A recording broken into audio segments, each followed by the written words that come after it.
Haleluya. Halo Bapak Ibu Saudara-saudari terkasih dalam Tuhan Yesus Kristus. Kiranya damai sejahtera Allah yang melampaui segala akal memelihara hati dan pikiran kita semua dalam Kristus Yesus Tuhan kita.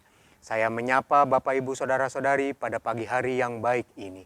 1 Yohanes 3 ayat 1 katakan, lihatlah betapa besarnya kasih yang dikaruniakan Bapa kepada kita sehingga kita disebut anak-anak Allah. Dan memang kita adalah anak-anak Allah.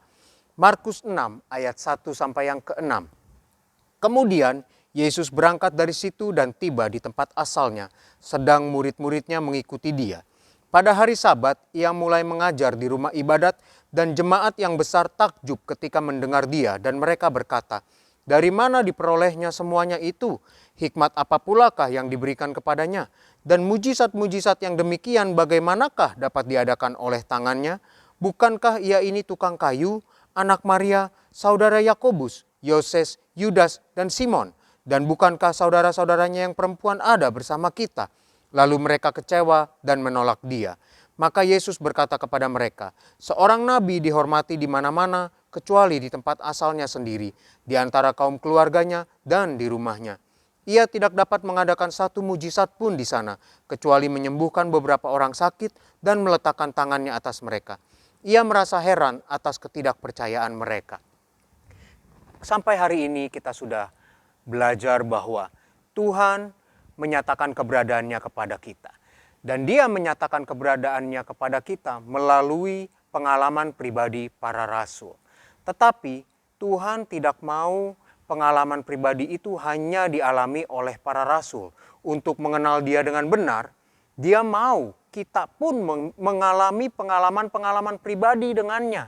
Dan hal ini ditunjukkan melalui pengalaman orang-orang Nazaret. Ketika Tuhan Yesus berada di Nazaret, Tuhan Yesus mau mereka melihat sendiri, mengalami sendiri kuasa dan mujizat yang dilakukan oleh Tuhan Yesus. Tetapi ketika Tuhan Yesus menyatakan dirinya untuk dikenal dengan benar oleh orang Nazaret, apa yang dilakukan oleh orang Nazaret? Orang Nazaret sok tahu, orang Nazaret sok kenal. Jadi ketika Tuhan Yesus menyatakan dirinya, mereka merasa bahwa mereka kenal Tuhan Yesus.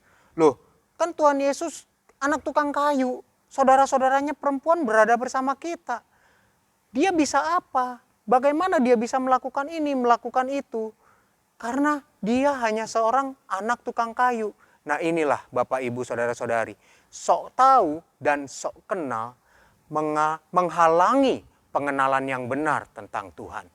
Untuk itu saya selalu mengajak Bapak Ibu, katakan setiap hari, saya anak Allah. Supaya apa? Ketika Tuhan mengizinkan kita mengalami pengalaman pribadi, kita ingat, saya anak Allah, harus mengenalnya dengan benar, tidak sok tahu dan sok kenal. Mari Bapak Ibu yang hari ini belum mengatakan saya anak Allah, mari kita sama-sama katakan, saya anak Allah. Amin. Selamat beraktivitas, Tuhan Yesus memberkati.